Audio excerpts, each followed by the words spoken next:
Price the Lord. കർത്താവിൻ്റെ അതിപരിശുദ്ധമുള്ള നാമത്തിൽ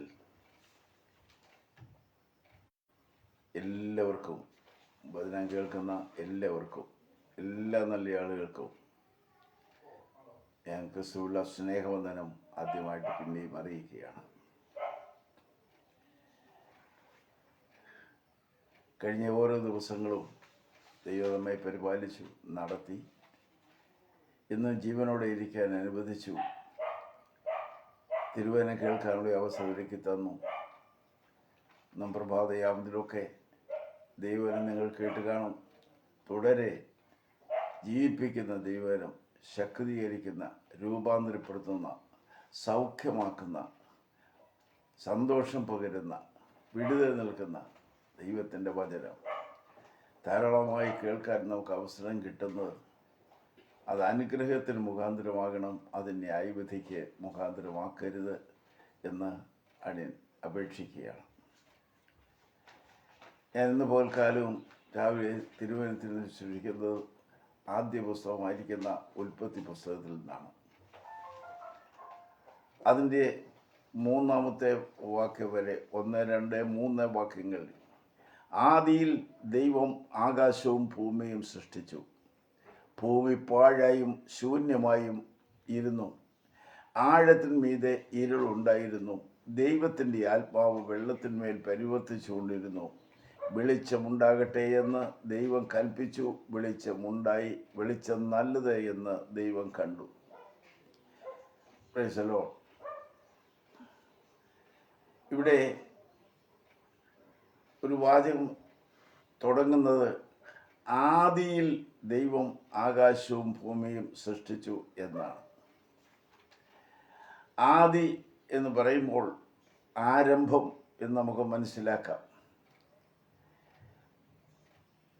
ഇന്ന് കാണുന്ന സകല ഭൂമിയും ആകാശവും ഇതിനകത്തെ എല്ലാവിധമായ ചരാചരങ്ങളും ഉളവാകട്ടെ എന്നൊരൊറ്റ കൽപ്പന കൊണ്ട്, ഒരു വാക്കുകൊണ്ട് ദൈവം തമ്പുരാൻ ഉളവാക്കിയതാണ് എന്ന് തിരുവചനം നമ്മെ പഠിപ്പിക്കുന്നു.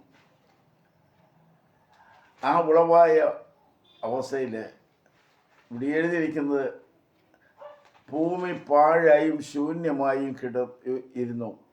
ആഴത്തിന്മീതെ ഇരുൾ ഉണ്ടായിരുന്നു.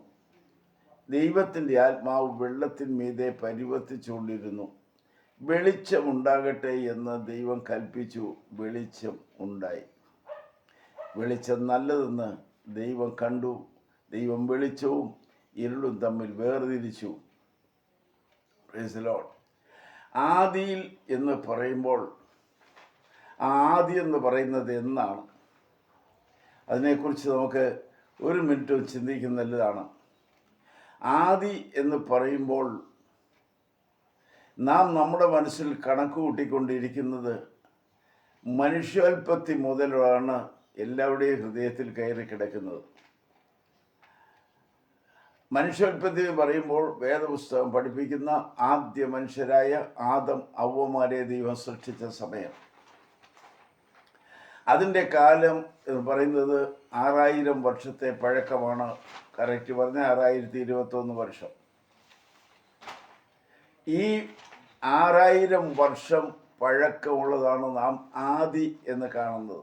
എന്നാൽ തിരുവചനത്തിൽ നമ്മൾ വായിക്കുമ്പോൾ കാണുന്നത് നമ്മുടെ ദൈവത്തെക്കുറിച്ച് എഴുതിയിരിക്കുന്ന അവൻ അനാദിയായും ശാശ്വതമായും ദൈവമാകുന്നു എന്നാണ്.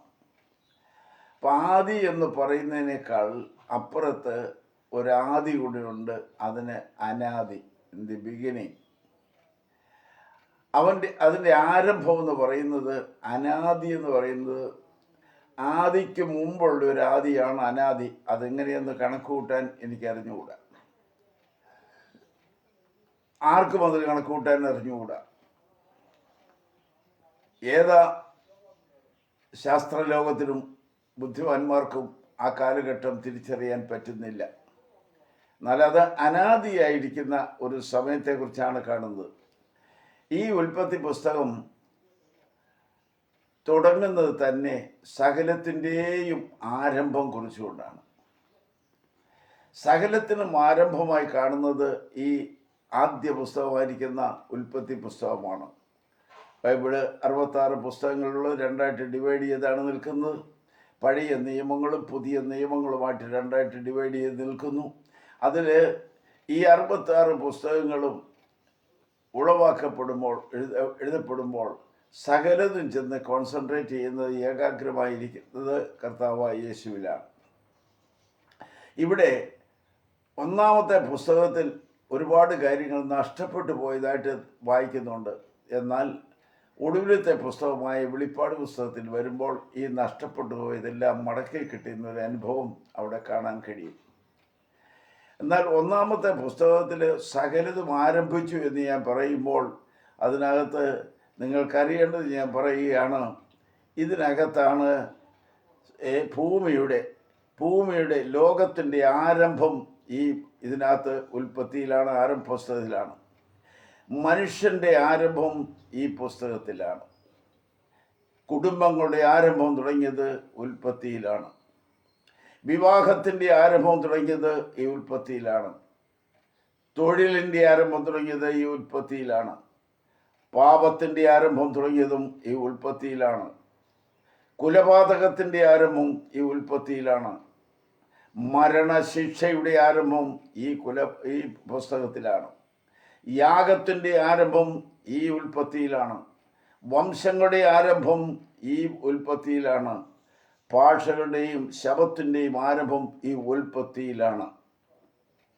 അങ്ങനെ വരുമ്പോൾ സകലത്തിൻ്റെയും ആരംഭം കുറിച്ചിരിക്കുന്ന പുസ്തകമാണ് ഉൽപ്പത്തി പുസ്തകം, അല്ലെ ആരംഭങ്ങളുടെ ആരംഭമായിരിക്കുന്ന ഈ പുസ്തകം.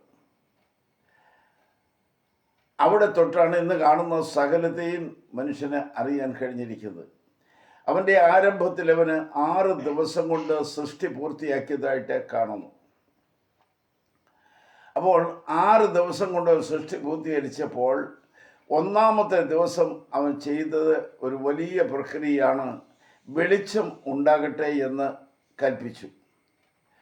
എന്തെന്ന് വെച്ചാൽ, ആദിയിൽ ദൈവം ആകാശവും ഭൂമിയും സൃഷ്ടിച്ചു. ഭൂമി പാഴായും ശൂന്യമായും ഇരുന്നു. ആഴത്തിന്മീതെ ഇരുളുണ്ടായിരുന്നു. അപ്പോൾ ഞാൻ അവിടേക്ക് മടങ്ങി വരാം. ഇരുളുണ്ടായിരുന്നത് കൊണ്ടാണ് വെളിച്ചമുണ്ടാകട്ടെ എന്ന് കൽപ്പിച്ചത്.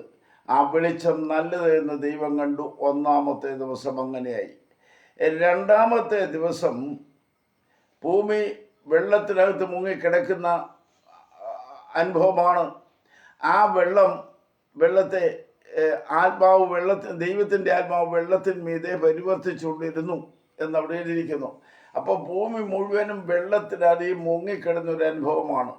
ആ അനുഭവത്തിൽ ദൈവം തമ്പുരാൻ വെള്ളത്തെ തമ്മിലൊന്ന് വേർതിരിച്ചു. വെള്ളത്തിനും തമ്മിലുള്ള വ്യത്യാസം വരുത്തി. എന്ന് വെച്ചാൽ, ഈ മീതെയുള്ള വെള്ളം, വിധാനത്തിന് മീതെ, ആകാശവും ഭൂമിയും എന്ന് പറഞ്ഞാൽ വിധാനത്തിന് മീതെയുള്ള വെള്ളവും വിധാനത്തിന് കീഴെയുള്ള വെള്ളവും തമ്മിൽ വേർതിരിച്ചു.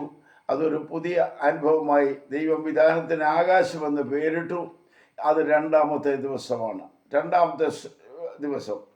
മൂന്നാമത്തെ ദിവസം അവൻ സൃഷ്ടിച്ചത് ഭൂമിയിൽ, 11-ാം വാക്യത്തിൽ എഴുതിയിരിക്കുന്ന, ഭൂമിയിൽ പുല്ലും വിത്തുള്ള സസ്യങ്ങളും ഭൂമിയിൽ അതാതരം വിത്തുള്ള ഫലങ്ങൾ കായ്ക്കുന്ന വൃക്ഷങ്ങളും മുളച്ചു വരട്ടെ എന്ന് ദൈവം കൽപ്പിച്ചു.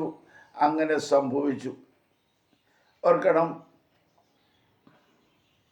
ഈ ഭൂമിയെ അവൻ രണ്ടായിട്ട് പിന്നെയും വേർതിരിക്കുന്നു.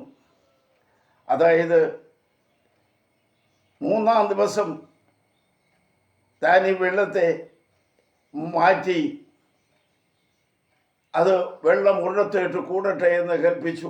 വെള്ളമെടുത്ത് കൂടി അതിന് സമുദ്രം എന്ന് പേരിട്ടു. മറുവശം ഭൂമി ഉണങ്ങിയ നിലമായിട്ട് മാറ്റപ്പെട്ടു. അതിന് ഭൂമി എന്ന് പേരിട്ടു. അതോട് അനുബന്ധിച്ച് വൃക്ഷസസ്യാദികളെ ദൈവം സൃഷ്ടിച്ചു. അതിനകത്തൊരു പ്രത്യേകത ഞാൻ എടുത്തു വായിച്ചത്, അതിൻ്റെ 11-ാം വാക്യം നിങ്ങൾ ശ്രദ്ധിക്കുമ്പോൾ ദൈവത്തിൻ്റെ സൃഷ്ടിയുടെ വൈശിഷ്ട്യം കാണാൻ കഴിയും. അവിടെ എഴുതിയിരിക്കുന്ന, ഭൂമിയിൽ പുല്ലും വിത്തുള്ള സസ്യങ്ങളും. ശ്രദ്ധിക്കണം, വിത്തുള്ള സസ്യങ്ങളും. ഭൂമിയിൽ അതത് തരം വിത്തുള്ള ഫലം കായ്ക്കുന്ന വൃക്ഷങ്ങളും മുളച്ചു വരട്ടെ എന്ന് ദൈവം കൽപ്പിച്ചു. വളരെ ശ്രദ്ധിക്കേണ്ട വിഷയമാണ്. വിത്തുള്ള സസ്യങ്ങൾ എന്ന് പറഞ്ഞാൽ മാത്രം പോരാ, അതത് തരം വിത്തുള്ള സസ്യങ്ങൾ ഉളവാകട്ടെ എന്ന് കൽപ്പിച്ചു. അതെന്തുകൊണ്ടാണ് ഞാൻ ഓർപ്പിച്ചോളാം. കാരണം എന്നും പുതിയതിനെ സൃഷ്ടിക്കാനല്ല ദൈവത്തിൻ്റെ പദ്ധതി, സൃഷ്ടിച്ചത് വർദ്ധിച്ചു വരിക എന്നുള്ളതാണ്. അത് ഏത് ജീവജാലങ്ങളും അതിൽ തന്നെ വർദ്ധിച്ചു വരുവാൻ ദൈവം കൃപ കൊടുത്തിട്ടുണ്ട്. അപ്പോൾ വൃക്ഷങ്ങളെന്ന് പറയുമ്പോൾ അതത് തരം വിത്തുള്ള ഫലങ്ങൾ പുറപ്പെടുവിക്കുന്ന സസ്യങ്ങളായിരിക്കണം.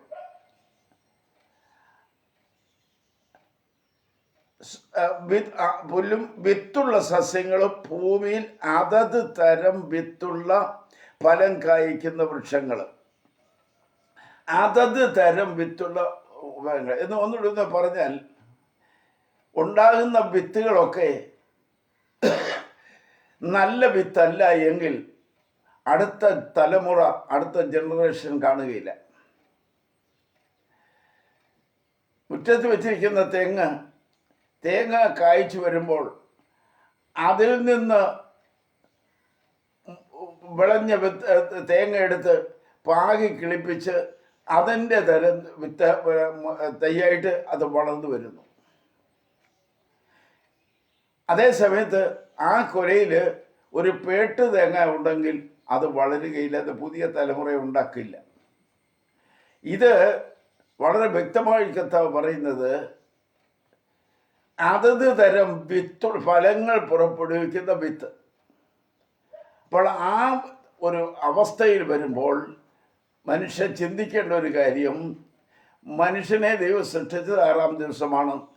നിലാവസ്ഥ നേരത്തെ ഓർപ്പിക്കുന്നു, മനുഷ്യന് ജനിക്കുന്നത് ഒരു കാളക്കുട്ടിയാകാൻ പാടില്ല, മനുഷ്യൻ ജനിക്കുന്നത് പാമ്പിൻ കുഞ്ഞാകാൻ പാടില്ല, മനുഷ്യൻ ജനിക്കുന്ന പർവ്വജാതിയാകാൻ പാടില്ല. മനുഷ്യൻ ജനിക്കുന്നത് മനുഷ്യക്കുട്ടിയാണ്. അതിന് 2 കാലും 2 കൈയും മൂക്കും 2 കണ്ണും ചെവിയും തലയും എല്ലാം ഒരുപോലെയാണ് ദൈവം മനുഷ്യനെ സൃഷ്ടിക്കപ്പെടുന്നത്. അങ്ങനെ വരുമ്പോൾ അതത് തരം വിത്ത്, അതത് തരം തലമുറ, അത് തരമുള്ള ജനറേഷൻ അതുണ്ടാകണം. മറിച്ച് മറ്റൊന്നിൻ്റെ വിത്ത് പറ്റില്ല. നാട്ടുഭാഷ പറയാറുണ്ട്, കണ്ണൻ വാഴയുടെ ചുവട്ടിലെ കദളി വാഴ മുളയ്ക്കുമോ? ഇല്ല, അതിന് വ്യവസ്ഥയില്ല. അതാതിൻ്റെ തലമുറ അതാതിൽ തന്നെ ജനിക്കണം. അതുകൊണ്ടാണ് ഇവിടെ അവൻ എടുത്തു പറഞ്ഞത്, ഭൂമിയിൽ പുല്ലും വിത്തുള്ള സസ്യങ്ങളും ഭൂമിയിൽ അതത് തരം വിത്തും ഫലം കായ്ക്കുന്ന വൃക്ഷങ്ങളും മുളച്ചു വരട്ടെ എന്ന് ദൈവം കൽപ്പിച്ചു. അങ്ങനെ സംഭവിച്ചു. സന്ധ്യയായി വിശുദ്ധമായി 3-ാം ദിവസം ദൈവം സന്തോഷിച്ചു. 4-ാം ദിവസത്തെ അവൻ്റെ സൃഷ്ടി എന്ന് പറയുന്നത് കാലങ്ങളെയും ദിവസങ്ങളെയും മാസങ്ങളും തിരിച്ചറിയേണ്ടതിന് വേണ്ടി ലോകത്തിൽ വെളിച്ചങ്ങളെ പ്രദാനം ചെയ്യുകയാണ്. പകൽ വാഴേണ്ടതിന് വലിപ്പമുള്ളൊരു ഗോളത്തെയും രാത്രി വാഴേണ്ടതിന് അതിനേക്കാൾ ചെറുതായൊരു ഗോളത്തെയും നക്ഷത്രങ്ങളെയും അവൻ ഉളവാക്കി എന്ന് എഴുതപ്പെട്ടിരിക്കുന്നു. അവൻ്റെ അതിമനോഹരമേറിയ സൃഷ്ടി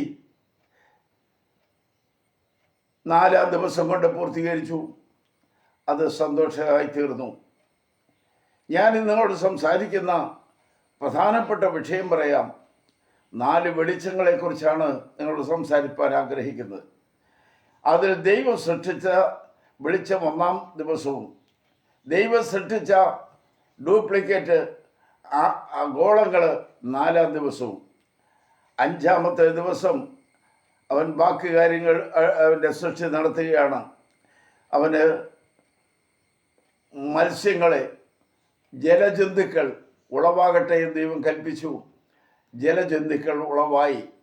അതിനകത്ത് വലിയ തിമിങ്ങൽ തൊട്ട് നാട്ടുവഴി പറഞ്ഞ പൂഞ്ഞാൻ വരെ സകല ജലജന്തുക്കളും അതിനകത്ത് ഉളവാകുവാൻ ദൈവം കൽപ്പിച്ചു. അങ്ങനെ അത് വർദ്ധിച്ച് പെരുകി ജലാശയത്തിൽ നിറയുവീനെന്ന് ദൈവം കൽപ്പിച്ചു.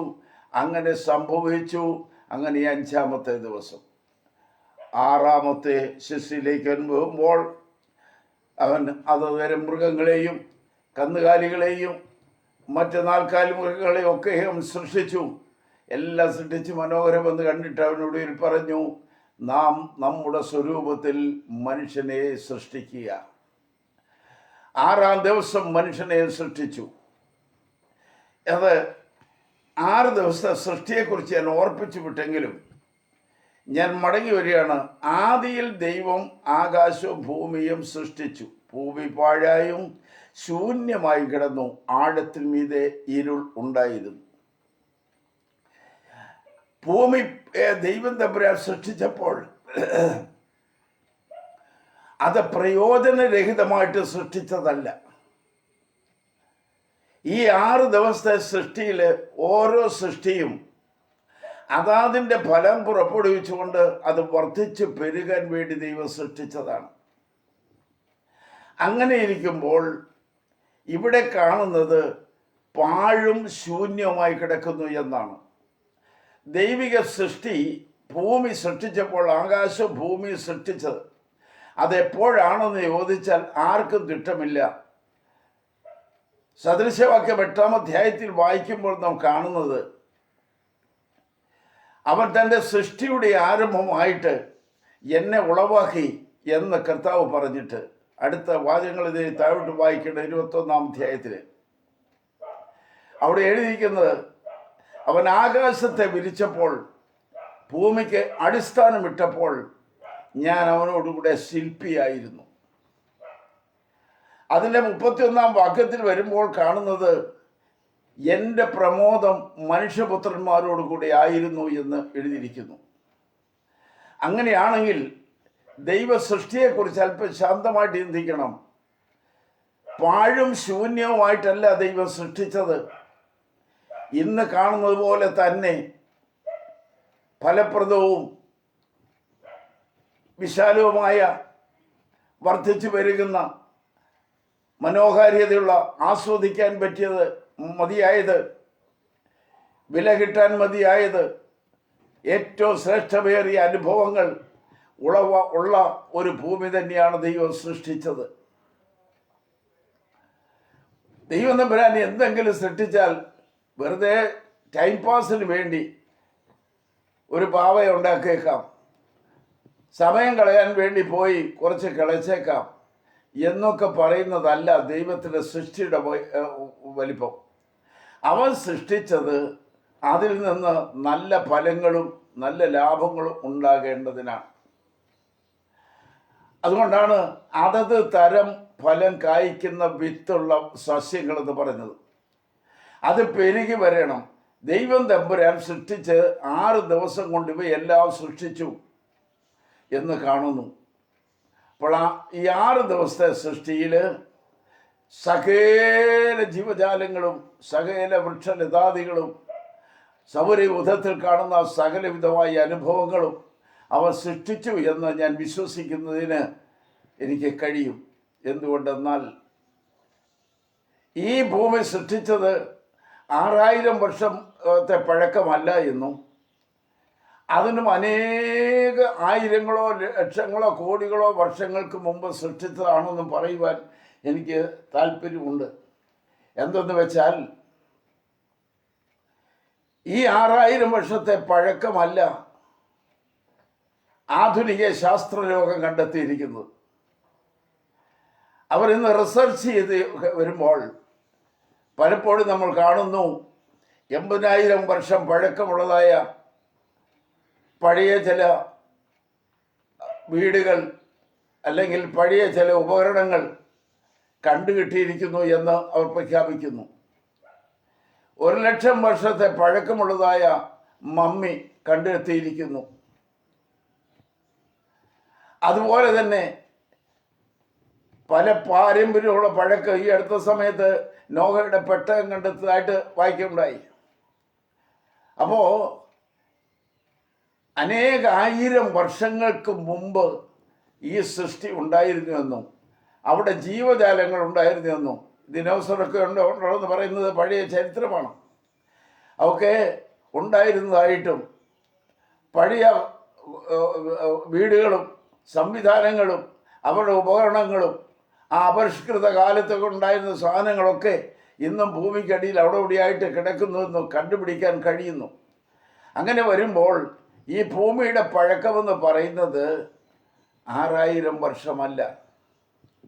ഞാൻ മനോരമയ്ക്കകത്ത് കഴിഞ്ഞ വർഷം ഒരു പടം കണ്ടു. ഒരു ചെടി നന്നായിട്ട് അത് പൂക്കളുമായിട്ട് നിൽക്കുന്നു. അതിനെഴുതിയിരിക്കുന്ന ഫുട്നോട്ട് എഴുതിയിരിക്കുന്നത്, റിസർച്ച് ചെയ്ത് ചെന്നപ്പോൾ അവർ കണ്ടെത്തിയ ഒരു വീടിൻ്റെ ഭാഗങ്ങളൊക്കെ കണ്ടു. അതിനകത്ത് ഈ പാത്രത്തിലിട്ട് വെച്ചിരിക്കുന്ന ഏതിൻ്റെയൊക്കെ വിത്തുകൾ, ഏതിൻ്റെയൊക്കെ പലതിൻ്റെയും സീഡ്സ് വിത്തുകൾ അതിനകത്ത് എല്ലാം നിരത്തി വെച്ചിരിക്കുന്നു.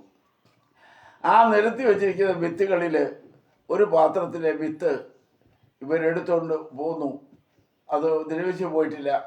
ഇതിനി കിളിർക്കാൻ സാധ്യതയുണ്ടോ എന്നറിയേണ്ടതിന് കൊണ്ടുവന്നിരിക്കുകയാണ്. അവർ കൊണ്ടുവന്ന് ലാബറട്ടറിയിൽ അത് പരിശോധിച്ചു, അതിനെ നനച്ചു കൊടുത്തു. 1, 2, 3, 4 ദിവസങ്ങളൊക്കെ ഇങ്ങനെ അവർ കാത്തിരുന്നു. ഒടുവിൽ 21ാമത്തെ ദിവസം കാണുന്നത് ആ വിത്തിൽ നിന്ന് മുള വരുന്നു. അതിൻ്റെ കാലപ്പഴക്കം എഴുതിയിരിക്കുന്നത് 3000 വർഷത്തെ പഴക്കമുണ്ടായിരുന്നതാണ്. അപ്പോൾ ആ വിത്ത് എന്നെ കിളിച്ച് വന്നപ്പോൾ മനോരമ പറയുന്നു, ആ ചെടിയുടെ അടിയിലിരിക്കുന്നു, ഇവർ റിസർച്ച് ചെയ്തിട്ട് ഈ ചെടി ഉണ്ടായതിന് 32,000 വർഷത്തെ പഴക്കമുണ്ടെന്ന്. അതിനകത്തുള്ള വസ്തുക്കളൊന്നും നമുക്കറിയാൻ പാടില്ലെങ്കിലും 6000 വർഷമല്ല ഭൂമിയുടെ പഴക്കമെന്ന് വളരെ നമുക്ക് ചിന്തിക്കാൻ കഴിയും. അനേക വർഷങ്ങൾക്കപ്പുറത്ത് ഉളവാക്കിയപ്പോൾ ദൈവം വെറുതെ പാഴായിട്ട് ശൂന്യമായിട്ട് ഉണ്ടാക്കിയതല്ല. അതിനകത്തെല്ലാം ജീവജാലങ്ങളുണ്ട്, എല്ലാം ഉണ്ടായിരുന്നു. പിന്നെ ഇത് പാഴും ശൂന്യമായി കിടക്കുന്നു എന്ന് എഴുതിയത് എന്തുകൊണ്ട്? അതിൻ്റെ കാരണം തിരുവചന സത്യം നമ്മൾ പഠിക്കുമ്പോൾ ഇത് പാഴും ശൂന്യവുമാക്കിയതായ ഒരു പിൻശക്തി ഉണ്ടായിരുന്നു. ആ ശക്തി ദൈവത്തോട് അകന്നുപോയതാണ്. ദൈവം തകർത്ത് കളഞ്ഞ ശക്തിയാണ്. യെശയ്യാപ്രവചനം 14-ാം അധ്യായം നിങ്ങൾ വായിക്കുമ്പോൾ ആ ശക്തിയെ നമുക്ക് കാണാൻ കഴിയും. അതിൻ്റെ പേര് ലൂസിഫർ എന്നാണ്. എസെക്കിയേൽ 28-ാം അധ്യായം വായിക്കുമ്പോൾ കാണാം, അവനെ സൃഷ്ടിച്ചത് എങ്ങനെയാണെന്നും അവനെ ആക്കി വെച്ചിരുന്ന മാന്യത എന്തായിരുന്നു, അവന് കൊടുത്ത പദവി എന്താണെന്നും അവിടെ കാണാം. ദൈവത്തിൻ്റെ സിംഹാസനത്തെക്കാൾ ഒരല്പം മാത്രം അവന് സ്ഥാനമാനങ്ങൾ കൊടുത്തു. മറ്റാർക്കും കൊടുക്കാത്ത വലിയ ശ്രേഷ്ഠത അവന് കൊടുത്തു. അവനൊരു നല്ല സംഗീതജ്ഞനാണ്, കൊയർ മാസ്റ്ററാണ്. അവൻ ചിറക് വിരിക്കുമ്പോൾ സ്വരമാധുരികൾ പുറപ്പെട്ടു വരുന്ന അനുഭവങ്ങൾ ഉണ്ടായിരുന്നു. വളരെ സന്തോഷം നിറഞ്ഞ അനുഭവത്തിൽ അവനൊരു അഹങ്കാര വാക്ക് ചിന്തകൾ അവൻ്റെ മനസ്സിലൂടെ കയറി വന്നു. മറ്റൊന്നല്ല, ഞാൻ ഇതെല്ലാം സൃഷ്ടിച്ച, ആകാശത്തെയും ഭൂമിയെ സൃഷ്ടിച്ച, സകല ചരാചരങ്ങളെ സൃഷ്ടിച്ച ആ ദൈവത്തോട് ഞാൻ സമനായി തീരും, ഞാൻ അത്യുന്നതങ്ങളിൽ വസിക്കും. ഓർത്ത് പറയണം, ദൈവത്തോട് സമനായിരിക്കുമെന്നുള്ള ഈ അഹങ്കാര വാക്ക് അവൻ്റെ ഉള്ളിൽ വന്നു. ഇത് ഹൃദയത്തിൽ അവൻ നിരൂപിച്ചപ്പോൾ തന്നെ ഹൃദയങ്ങളെയും നിരൂപണങ്ങളെയും ചിന്തകളെയും വിചാരവികാരങ്ങളെയും തിരിച്ചറിയുന്നവനായ കർത്താവ് അവൻ്റെ ഹൃദയ നിരൂപണം തിരിച്ചറിഞ്ഞു. ഇവനെ തുടരാൻ അനുവദിച്ചുകൂടാ. മുഖപക്ഷം നോക്കാത്ത തമ്പുരാൻ, ചിലരുടെ മാന്യതയ്ക്ക് വേണ്ടി വിട്ടുവീഴ്ച ചെയ്യാത്ത ദൈവം ന്യായവിധി നടത്തി അവനെ വെട്ടി തറ പറ്റിച്ചു കളഞ്ഞു. അപ്പോൾ അതിനെക്കുറിച്ചാണ് 14-ാം അധ്യായത്തിൽ എഴുതി വെച്ചിരിക്കുന്നത്. അരുണോദയ പുത്രനായ ശുക്ര, നീ എങ്ങനെ വെട്ടേറ്റ് നിലത്ത് വീണു എന്ന് എഴുതിയിരിക്കുന്നു. അവൻ നിലത്ത് വീണത് ആദാമിന് ശേഷമാണോ ആദാമിന് മുമ്പാണോ? ബുദ്ധിമാന്മാരെ ചിന്തിക്കുക. അവൻ ആ വെട്ടേറ്റ് നിലത്ത് വീണത് ആദമിന് ശേഷമല്ല, ആദമിന് മുൻപാണ്. അത് എത്രയായിരം വർഷങ്ങൾക്ക് മുമ്പെന്ന് തിട്ടമില്ല. അത് നിത്യതയിൽ ചെല്ലുമ്പോൾ കർത്താവുമായിട്ടൊന്ന് സംസാരിച്ച് ആ കാലഘട്ടം ഒന്ന് മനസ്സിലാക്കുന്നത് നല്ലതുമാണ്. പോകട്ടെ. എന്തായിരുന്നാലും ആദമൻ മനുഷ്യ സൃഷ്ടിക്ക് മുമ്പാണോ ഈ ഭൂമി ഉണ്ടായെന്നുള്ളത് സമ്മതിക്കണം. അതിനകത്താണോ ഇനി വന്ന് വീണപ്പോൾ ദൈവത്തിൻ്റെ തേജസ്സിൻ്റെ മണിമകുടമായിരുന്നവൻ, അധികമായ ദൈവ തേജസ് കൊണ്ട് നിറച്ചവൻ, മറ്റേതൊരു ദൂതന്മാരെക്കാളും മീതെ വസിക്കാൻ അധികാരം കൊടുത്തവൻ, സീറ്റൊരുക്കൊടുത്തവൻ, ഇവനെ വെട്ടിയപ്പോൾ അവനെ തറ പറ്റിച്ചപ്പോൾ അവന് നഷ്ടമായി പോയത് ദൈവം കൊടുത്ത ദിവ്യമായ തേജസ്സാണ്. നഷ്ടപ്പെട്ടു പോയി.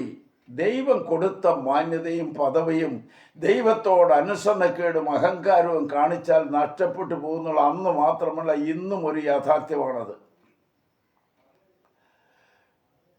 ഞാൻ നല്ലവളാണെന്നുള്ളതായ ചിന്താഗതി വെച്ചുകൊണ്ട് ആർക്കാണ്ട് നന്മ ചെയ്തു, ആർക്കാണ്ട് കഞ്ഞി കൊടുത്തു, ആർക്കാണ്ട് രോഗത്തിന് സഹായിച്ചു എന്നൊക്കെ പറഞ്ഞ ചില നല്ല കാര്യങ്ങൾ പറഞ്ഞുകൊണ്ടിരുന്നാൽ കാര്യം നടക്കുകയില്ല. ദൈവം തമ്പുരാൻ നോക്കുന്നത് നല്ലവരെ അല്ല, അവൻ നോക്കുന്നത് വിശുദ്ധന്മാരെയാണ്. അപ്പം നല്ലവരെന്ന് പറഞ്ഞുകൊണ്ട് കാത്തിരിക്കാതെ വിശുദ്ധന്മാരുടെ ഗണത്തിലേക്ക് വരിക. ഇവൻ അതിശ്രേഷ്ഠമേറിയ പദവിയിലിരുന്നവനാണ്. അവൻ്റെ മുഖം നോക്കാതെ ദൈവം തമ്പുരാൻ തന്നോട് അഹങ്കാരം കാണിച്ച് തന്നെ കടത്തിവിട്ടുവാൻ നോക്കുന്ന ഇവനെ വെച്ച് പുലർത്തിയാൽ അവൻ സകലതും കുട്ടിച്ചോറാക്കും.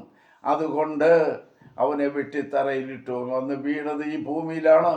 ഈ ഭൂമിയിൽ വീണപ്പോൾ തേജസ്സുള്ളവൻ ശിക്ഷിക്കപ്പെട്ടവനായി വന്നപ്പോൾ അവൻ്റെ തേജസ് പോയി, പകരം ഇരുട്ടാണ് ഉണ്ടായത്. വെളിച്ചവും പ്രകാശങ്ങളൊന്നുമില്ല, യാതൊരു തേജസ്സുമില്ല. അവൻ ഇരുട്ടിൻ്റെ നാഥനായിട്ട് മാറ്റപ്പെട്ടു. അങ്ങനെ വന്നപ്പോഴാണ് ഇവിടെ എഴുതിയിരിക്കുന്ന ആകാശവും ഭൂമി സൃഷ്ടിച്ചു, ഭൂമി പാഴി ശൂന്യമായിരുന്നു, ആഴത്തിൽ മീതെ ഇരുളുണ്ടായിരുന്നു. അപ്പോൾ ആ ഇരുളിൻ്റെ ആധിപത്യം ഈ സാത്താനാണുള്ളത്. ഇവിടെ മറ്റൊരു കാര്യം കൂടെ ഞാൻ ഓർപ്പിക്കുന്നു. ജീവജാലങ്ങളിൽ മൃഗങ്ങളെയും നാൽക്കാലി ജന്തുക്കളെയും എല്ലാം സൃഷ്ടിച്ചു. മത്സ്യങ്ങളെ സൃഷ്ടിച്ചു, മനുഷ്യനെ സൃഷ്ടിച്ചു, വൃക്ഷലതാദികളെ സൃഷ്ടിച്ചു. ഇതിനകത്തെല്ലാം ദൈവത്തിൻ്റെ ഉദ്ദേശം അതതിൻ്റെ ഫലങ്ങൾ പുറപ്പെടണമെന്നാണ്. ദൈവം സൃഷ്ടിച്ചതിൽ ഒന്നുപോലും പാഴായിരിക്കാൻ ദൈവം ആഗ്രഹിക്കുന്നില്ല. അവനൊരു പാഴുപണി ചെയ്യുന്നവനുമല്ല. അവൻ പാഴായിട്ടൊന്നും ചെയ്യാത്തവനാണെങ്കിൽ മനുഷ്യനെ സൃഷ്ടിച്ചതും പാഴായ സൃഷ്ടിയല്ല അവൻ നടത്തിയത്. അവന് മനുഷ്യനെ കുറിച്ചൊരു വലിയ പദ്ധതിയുണ്ട്. പാഴായിരിക്കാനല്ല. എൻ്റെ കേൾവിക്കാരോടും എന്നോടും ദൈവം കൽപ്പിക്കുന്നത് നീ പാഴായിരിക്കാനല്ല. നിന്നെ സൃഷ്ടിച്ചതിന് ദൈവത്തിന് ഉദ്ദേശമുണ്ട്, ദൈവത്തിൻ്റെ പ്ലാനുണ്ട്. അത് യാഥാർത്ഥ്യമാക്കി തീർക്കണമെങ്കിൽ ദൈവത്തിൻ്റെ ഹിതം നിറവേറ്റപ്പെടുവാൻ നാം തയ്യാറാകണം. നിന്നോട് തന്നെ ചോദ്യം, ഞാൻ ദൈവത്തിന് പ്രയോജനമുള്ളവളാണോ, അതോ എൻ്റെ ജീവിതം ഒരു പാഴാണോ? ചിലർക്ക് പാഴാണെന്ന് തോന്നി ബോധ്യം വരുമ്പോൾ എന്തിനാ ഇങ്ങനെ ജീവിക്കുന്നതെന്ന് ചിന്തിച്ച് പോയി ആത്മഹത്യ ചെയ്യുന്നവരുണ്ട്. എന്നാൽ പ്രിയപ്പെട്ടവനെ, ആത്മഹത്യ ഒരു വിടുതലിൻ്റെ അനുഭവമല്ല, ഒന്നിനും രക്ഷയ്ക്ക് മുഖാന്തരമല്ല ആത്മഹത്യ. അതൊരിക്കൽ പോലും ചിന്തിക്കരുത്. ദൈവം തന്ന ജീവനെ ദൈവം എടുക്കുന്നവരെ കഷ്ടതയിലും സമൃദ്ധിയിലും സന്തോഷത്തിലും ദുഃഖത്തിലുമൊക്കെ ദൈവത്തോട് നിരന്ന് ദൈവത്തോട് സ്നേഹിച്ചങ്ങ് പോകുന്നതാണ് നല്ലത്. ഇല്ലെങ്കിൽ വരുന്ന ഭവിഷ്യത്ത് പറയാം, മരത്തിന്മേൽ തൂങ്ങുന്നവനൊക്കെ ശപിക്കപ്പെട്ടവരെന്നാണ്. ആ ശാപത്തിനിരയായി തീർന്ന ദൈവം കൊടുത്ത ജീവനെ നീ അപഹരിച്ച് നീ തന്നെ സാത്താൻ്റെ ഇഷ്ടത്തിന് വിട്ടുകൊടുത്ത് ആത്മഹത്യ പരിപാടി ഇട്ടെന്നാൽ വരുന്ന അപകടം, അതിൻ്റെ ഒടുവിലൊരു ശിക്ഷാവധി വരുന്നു. എന്നറിയാമോ? തീയും ഗന്ധകവും കത്തുന്ന തീപ്പൊയ്ക. അത് ഇന്ന് കോടതി വിധിക്കുന്ന പോലെ ജീവപര്യന്ത തടസ്സം എന്ന് പറഞ്ഞ് 10 കൊല്ലം കഴിയുമ്പോൾ ഇറങ്ങിപ്പോരുന്ന പരിപാടിയല്ല. നിത്യമായ നരകം, നിത്യമായ വേദനിക്കുന്ന അനുഭവമാണത്. അതിനകത്ത് ഒരു ഒരു പൊഴുതില്ല, അതൊരു മറ്റൊരു ഡീവിയേഷൻ ഇല്ല. അതിന് അപ്പീൽ കൊടുക്കാനോ ജാമ്യം കൊടുത്തോ പുറത്തിറങ്ങാവുന്ന ഇടമല്ല. അതങ്ങ് നിത്യമായി വേദനിക്കുന്നതാണ്. ആ വേദന നീ പങ്കിടാതിരിക്കേണ്ടതിന് വേണ്ടിയാണ് ദൈവത്തോട് മത്സരിക്കരുത്, ആത്മഹത്യ ചെയ്യരുത് എന്ന് പറയുന്നത്. എന്നെ സഹായിക്കാൻ ദൈവത്തിന് കഴിയും. ദൈവം നിനക്ക് വേണ്ടി അനുഗ്രഹത്തിൻ്റെ വാതിൽ തുറക്കും. ഞാനിപ്പോഴെന്ന പോലെ ഓർക്കുന്ന ഒരു സംഭവം, എൻ്റെ വീടിൻ്റെ ഒരു 1/2 കിലോമീറ്റർ അടുത്ത് ഒരു കുടുംബം, അവരുടെ പേരൊന്നും ഞാൻ പറയുന്നില്ല, പ്രസിദ്ധമായ ഒരു കുടുംബമാണ്. ആ കുടുംബത്തിൽ അവിടെ താമസിക്കുന്നത് ഒരു മകനും തൻ്റെ ഭാര്യയും 2 പിഞ്ചു കുഞ്ഞുങ്ങളുമാണ്. ഈ മനുഷ്യൻ വിദ്യാസമ്പന്നനാണ്. പക്ഷേ തന്നിലുള്ള ഒരുപാട് ഹാബിറ്റ് എന്ന് പറയുന്നത് മദ്യപാനമാണ്. ഒരു ജോലിയും ചെയ്യില്ല, എങ്ങനെ അവൻ കുടിക്കണം, കുടിച്ച് അങ്ങനെ ഭ്രാന്തനായിട്ട് നടക്കുകയാണ്. അങ്ങനെ ഭ്രാന്തനായി കുടിച്ച് നടന്നിട്ട് സകലം നശിപ്പിച്ചവൻ ഒരു ദിവസം തീരുമാനിച്ചു അങ്ങ് ആത്മഹത്യ ചെയ്തേക്കാം. അതിനുവേണ്ടി അവൻ ഒരുങ്ങിയപ്പോൾ അവരുടെ വീടിൻ്റെ കഴുക്കോലിൽ കയറിട്ട് അവന് തൂങ്ങിച്ചാകാൻ വേണ്ടി കയറിലോട്ട് അവൻ്റെ കഴുത്ത് അവൻ്റെ ഈ കയറയിലോട്ടിട്ട് അവൻ എടുത്ത് ചാടി. സംഭവിച്ചത് കേൾക്കണമോ? ആ കയറങ്ങ് പൊട്ടിപ്പോയി, ഇവൻ താഴെ വീണു, ചത്തില്ല. അവൻ അവിടുന്ന് മാറി എങ്ങനെയോ പോയി പിന്നെയും കുടിച്ചൊക്കെ നടക്കുകയാണ്. പിന്നീട് അവൻ ഭാര്യയോട് പറഞ്ഞു, ഇങ്ങനെ ജീവിക്കാൻ പറ്റുകയില്ല, ആഹാരത്തിന് വഴിയില്ല, ഒരുത്തരും കടം തരികയില്ല, കടയിൽ നിന്ന് സാധനം മേടിക്കാനൊക്കെ ഇല്ല, ഒരു കാര്യം ചെയ്യ്, ഞാനങ്ങ് മരിക്കുക നല്ലത്. പിന്നെ അവൾ പറഞ്ഞു, നിങ്ങൾ മരിച്ച് ഈ കുഞ്ഞുങ്ങളുമായിട്ട് ഞാൻ എന്ത് ചെയ്യണം? ഞാനും കൂടി അങ്ങ് നിങ്ങളുടെ കൂടെ പോന്നേക്കാം. അങ്ങനെയാണ് നമുക്ക് കുടുംബമായിട്ട് മരിക്കാം. ഓക്കെ, ഇവർ തീരുമാനമെടുത്തു. ഈ മനുഷ്യൻ ഒരു കെമിസ്റ്റാണ്, വിദ്യാഭ്യാസമുള്ളവനാ. ഈ പുള്ളി എവിടെയോ ചെന്ന് പൊട്ടാസ് സയനൈഡ് കളക്ട് ചെയ്തുകൊണ്ട് വന്ന് വീട്ടിൽ വന്ന് ഉറങ്ങിക്കിടക്കുന്ന 2 കുഞ്ഞുങ്ങൾ, മൂത്ത ഒരു പെൺകുഞ്ഞ്, ഇളയത് 1 വയസ്സ് പോലും തികയാത്ത ഒരാൺകുട്ടി. അതിനെ അവൻ ഒത്തിരി സ്നേഹിക്കുന്നതാണ്. അത് കൊണ്ടുവന്നിട്ട് ഈ കുപ്പിയോടെ കൊണ്ടുവന്ന് ആദ്യം ഈ കുഞ്ഞുങ്ങൾക്ക് 2 പേർക്കും കൊടുത്തിട്ട് നമുക്ക് കഴിക്കാമെന്ന് പറഞ്ഞ് ഇവൻ ആ കുപ്പി എടുത്ത് ഈ ആൺകുഞ്ഞിൻ്റെ വായിൽ ഇട്ട് കൊടുക്കേണ്ടതിന് കുപ്പി എടുത്തുകൊണ്ട് വന്ന് അതിൻ്റെ അടുക്കിലേക്ക് ഇങ്ങനെ വന്നപ്പോൾ അവൻ്റെ കൈ കണ്ടമാനം വിറച്ചു. ആ വിറച്ച കയ്യിൽ നിന്ന് കുപ്പി താഴെ പോയി പൊട്ടിപ്പോയി. ഇവൻ അവിടുന്ന് ഇറങ്ങി അങ്ങ് ഓടി. അന്നേരവും അവൻ്റെ ആ സംരംഭം നടന്നില്ല. അവന് അവിടുന്ന് വിട്ടുമാറി ആ പുരയിടത്തിൻ്റെ ഒരു സൈഡിൽ വന്ന് നിന്ന് ഇങ്ങനെ നിരാശയോടെ നിൽക്കുമ്പോൾ അടുത്ത പുരയിടത്തിൻ്റെ ഉടമ ഒരു കോളേജ് ലെക്ചറാണ്. അദ്ദേഹം ഞങ്ങളുടെയൊക്കെ ആത്മീയ സന്തതിയുമാണ്. അദ്ദേഹം ചോദിച്ചു, ജോട്ടിച്ചായ എന്താ ഇങ്ങനെ വികാരഭരിതനായിട്ട് നിൽക്കുന്നത് എന്നൊക്കെ ചോദിച്ചപ്പോൾ പുള്ളി പറഞ്ഞു, എനിക്ക് ജീവിക്കാനുള്ള വഴികളെല്ലാം അടഞ്ഞു, എല്ലാ വഴികളും അടഞ്ഞു, പിന്നെ എന്തിനാണ് നിങ്ങൾ ഇങ്ങനെ മനസ്സ് നമ്പരപ്പെട്ട് നിൽക്കുകയാണ് എന്ന് പറഞ്ഞു. അദ്ദേഹം പറഞ്ഞു, ജോട്ടിച്ചായ എല്ലാ വഴികളും അടഞ്ഞോന്ന് ചോദിച്ചു.